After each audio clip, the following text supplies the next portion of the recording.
Hello, I'm Denise, and I'm currently 35 years old. When I was just 8, I lost my mother, which led to my father raising me on his own. This went on for about 10 years until I was around 13. That's when my dad shared with me that he had started dating someone. At that age, I didn't really have strong feelings about it. However, when I was 14, my dad introduced me to his girlfriend, Margaret, and mentioned they were planning to marry. Margaret was significantly younger than I expected, being only a decade older than me. Initially, this age difference startled me a bit, but with time, it became less of an issue for me. Margaret and I didn't exactly click. She often tried too hard to act like a mother to me, which felt overwhelming. Despite my attempts to discuss this with my dad, he seemed to take Margaret's side. This didn't sit well with me, and my relationship with my dad remained strong. We would meet for lunch every other weekend. My dad sometimes tried to encourage a relationship between Margaret and me, but eventually he seemed to accept my feelings. Professionally, I was doing quite well. Straight after college, I landed a job at a reputable firm. Financially, I was neither wealthy nor struggling, living a comfortable life and managing to save. However, my world was shaken when I was 30, as my dad tragically passed away in an accident. Losing him was an enormous blow, leaving me to navigate profound grief. I struggled immensely, often crying myself to sleep and finding it hard to get through the day. Fortunately, I was able to take a week off work to grieve. Despite our strained relationship, I knew Margaret and my dad had shared a deep love, so I tried to check on her. The first time I saw her after the accident, she appeared surprisingly unaffected, at least outwardly. I, on the other hand, was visibly distressed, with puffy, dark-circled eyes and a blotchy complexion from constant crying. It struck me how different our grieving processes appeared to be, though I recognized it might seem judgmental to expect her to grieve in the same way. In the beginning, I secretly wished I wasn't the only one feeling such a profound sense of loss over my dad, who meant everything to me. This feeling slowly dissipated when Margaret and I had a heart-to-heart, as she tearfully reminisced about the wonderful person my dad was and how his absence left a void in our lives. It became clear to me that she too was grappling with grief. Following this conversation, I found myself visiting Margaret more frequently. Our meetings over tea became a space where we could openly share our emotions. It was refreshing to interact with her as herself, rather than in the role she had tried to fill as a mother figure. One day, during one of our talks, Margaret began sobbing uncontrollably. It caught me off guard because our discussion hadn't touched on anything particularly sad. I quickly moved to comfort her, letting her lean on me.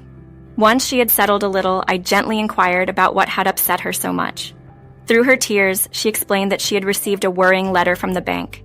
She had been so engrossed in caring for my dad and handling his medical bills in the preceding months that she'd neglected the mortgage payments. Now, with the mortgage in her name and no job to her credit, she was facing the threat of homelessness. The bank had given her a 5-month deadline to clear her dues, including the mortgage payments for those months. She was in a financial bind, with not enough money to meet the bank's demands, and my dad hadn't left her with sufficient funds to tide over such a crisis. Trying to soothe her, I reassured Margaret that it wasn't the end of the world, and that I was in a position to help her out. Surprised and grateful, she listened as I proposed my conditions for the assistance. First, I explained that it wasn't feasible for me to both rent my place and cover her mortgage, so I would need to move in with her. She immediately agreed, affirming that the house was as much mine as hers. Secondly, I made it clear that this arrangement couldn't be permanent. I would help with the mortgage for now, but she needed to find employment soon to take over its payments. I was willing to contribute to half of the mortgage to ease the transition. Margaret agreed to these terms, deeply thankful for the support. Through this ordeal, we found a new understanding and appreciation for each other, brought together by our mutual love for my dad and our shared commitment to honoring his memory. However, I emphasized that Margaret would need to secure employment, and over time, reimburse me for the financial help I was offering. She assured me she would. Understanding the immense transition from financial security to uncertainty evoked my empathy towards her. The anxiety and stress she must have been feeling were unimaginable, but thankfully, I was in a position to assist, thanks to a principle my dad instilled in me: the importance of maintaining a robust savings account for unforeseen challenges. Within the following week, I reached out to Margaret's bank to negotiate the mortgage payments and prevent the foreclosure. Margaret had missed 5 months of payments, which, along with late and pre-foreclosure fees, amounted to approximately $220,000. It was a significant sum, even from my savings, but it was necessary to prevent Margaret from losing her home. Her gratitude was palpable. She even prepared a lavish feast as a gesture of thanks, showcasing a humility I hadn't seen in her before. I reminded her, though, of the importance of beginning her job hunt promptly, a process she assured me had already commenced. Moving in with Margaret marked a new chapter. Living together again was an interesting adjustment. Margaret had become more particular about the cleanliness of the house than I remembered, a trait I didn't mind except when it came to my personal space. I stood my ground regarding the state of my room, advocating for mutual respect for our individual preferences. Especially since my financial contribution was a significant reason, we were able to maintain this living arrangement. Despite occasional minor disagreements, cohabitation was largely positive. As time passed, transitioning from weeks to months and months into years, my patience began to wear thin with Margaret's prolonged job search. She consistently assured me she was looking for employment, yet progress seemed stagnant. Despite my support, I noticed no progress in Margaret's job search. It struck me as odd that she hadn't even mentioned going for an interview. When I gently broached the subject, she quickly became defensive. I explained that my concern wasn't with her efforts, but with the lack of tangible results, especially since a year had passed since she promised to find a job. I suggested even part-time work as a temporary solution, but she dismissed the idea, suggesting she'd rather face homelessness than accept a job she deemed beneath her. This response, especially her using my dad's memory to guilt me, felt manipulative. I continued to cover the mortgage, but Margaret's behavior grew increasingly difficult to handle. She started questioning my whereabouts and who I spent time with, imposing more than I felt was fair. Initially, I tolerated her behavior, but as it escalated, I asserted my boundaries, which led to tension between us. After another 2 years passed with no change, my patience wore thin. Doubting Margaret's sincerity in finding employment, I took the controversial step of looking through her emails. What I found confirmed my suspicions.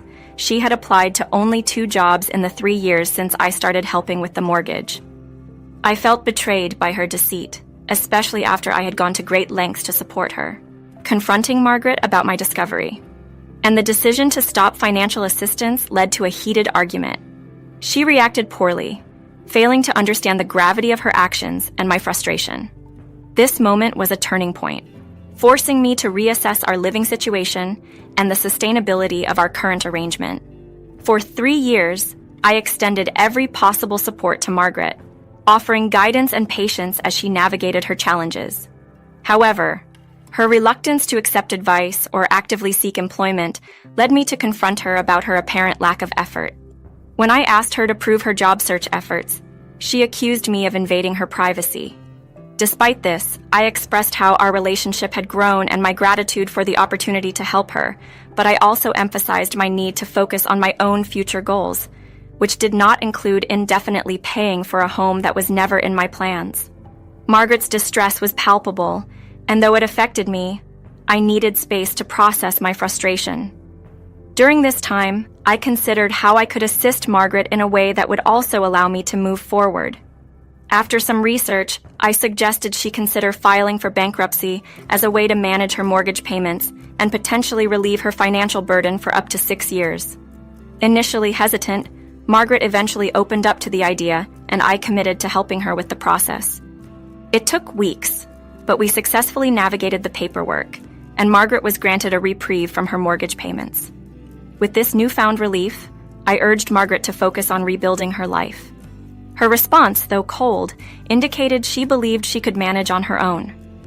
This realization that our relationship had shifted from mutual support to dependency prompted me to make a significant change. I moved out the following month, focusing on my personal and professional growth. My finances improved, I earned a promotion, and I began making substantial investments. As time passed, the distance between Margaret and me grew. We barely communicated, and it became clear that the effort to maintain our connection was one-sided.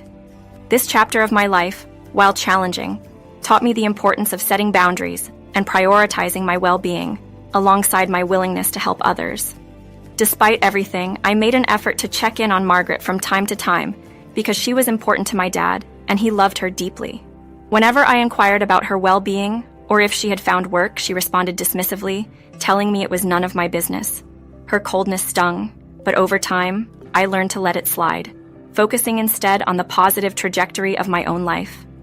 However, about 6 months after Margaret's bankruptcy relief ended, she unexpectedly appeared at my doorstep, looking visibly distressed. Her disheveled appearance and evident weight loss signaled she was facing severe hardships.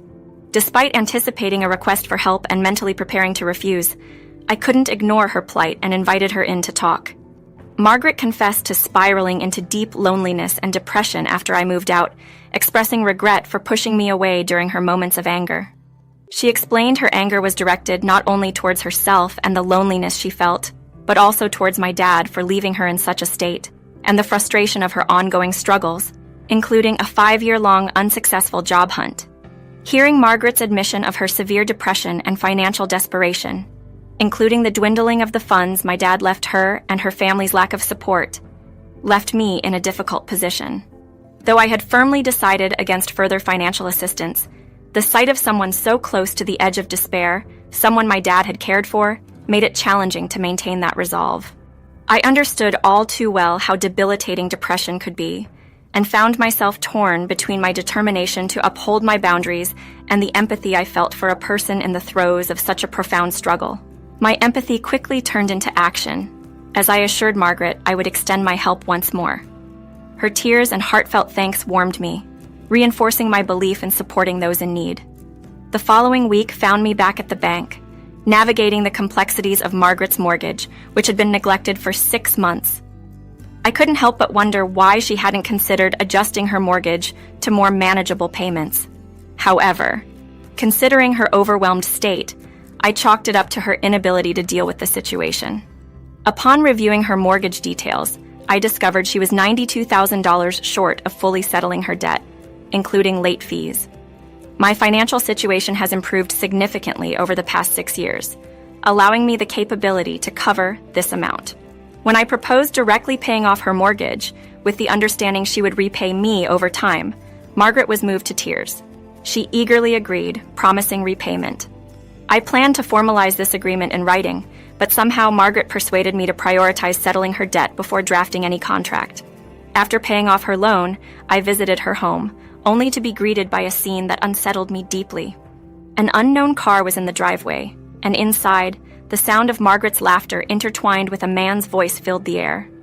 Entering the living room, I was confronted with the sight of Margaret comfortably seated on another man's lap, a stark contrast to the grief-stricken widow who had spoken so fondly of my father just a week prior. This display of affection, so soon after her declarations of undying love for my dad and the emotional appeals that had led me to assist her financially, felt like a betrayal. Reflecting on her earlier words, I realized they might have been a calculated attempt to manipulate my feelings, leveraging my love for my dad to coax me into paying off her loan. The realization struck hard when Margaret, noticing my presence, pointed me out to her companion with a laugh, introducing me in a manner that felt dismissive and exploitative. This moment crystallized the manipulation I had overlooked, prompting me to reconsider the nature of my support and the boundaries I had allowed to be crossed. During an unexpected and unsettling visit, Margaret gloated to her companion about how she had cunningly manipulated me into paying off the house's mortgage, a property she acquired through my father. She admitted to feigning helplessness to secure my financial assistance, revealing her true colors and intentions. Her lack of genuine affection for my father and her exploitation of our relationship for financial gain was blatantly admitted. Stunned by her callousness and deceit, I confronted her only to be met with a shocking lack of remorse. She proudly declared her victory, boasting about owning the house and her new life with her boyfriend, utterly dismissing the love my father had for her.